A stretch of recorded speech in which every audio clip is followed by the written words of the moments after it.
नमस्कार दोस्तों, स्वागत है आपका हमारे चैनल पर जहां इतिहास बोलता है। आज हम बात करेंगे एक ऐसी दीवार की जो ईंट पत्थरों से नहीं बल्कि विचारधाराओं, राजनीतिक मतभेदों और मानवता के बंटवारे की प्रतीक थी। जी हाँ, हम बात कर रहे हैं बर्लिन की दीवार की। द्वितीय विश्व युद्ध के बाद जर्मनी को 4 भागों में बांट दिया गया, अमेरिका, ब्रिटेन, फ्रांस और सोवियत संघ के नियंत्रण में। लेकिन जल्द ही यह बंटवारा 2 भागों में बदल गया, पहला पश्चिमी जर्मनी और दूसरा पूर्वी जर्मनी। बर्लिन, जो जर्मनी की राजधानी थी, भी इसी तरह 2 भागों में बट गई।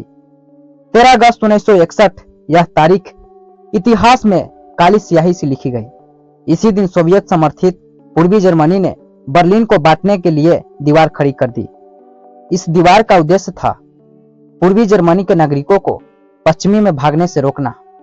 यह सिर्फ दीवार नहीं थी, यह लोगों की आजादी की आकांक्षा और दमन की राजनीति के बीच खड़ी एक मजबूत बाधा थी। बर्लिन की दीवार लगभग 155 किलोमीटर लंबी थी। इसमें कई गार्ड टावर्स, कांटेदार तारे और नो मैंस लैंड शामिल था।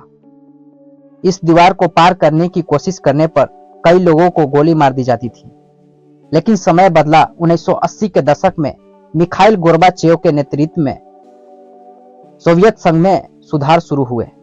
पूरे पूर्वी यूरोप में लोकतंत्र की मांग जोर पकड़ने लगी। 9 नवंबर 1979 यह ऐतिहासिक दिन था जब बर्लिन की दीवार गिरा दी गई।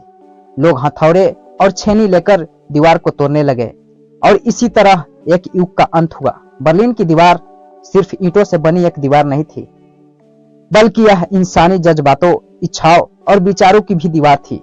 इसके गिरने ने सिर्फ जर्मनी को ही नहीं बल्कि पूरी दुनिया को एक नई दिशा दी।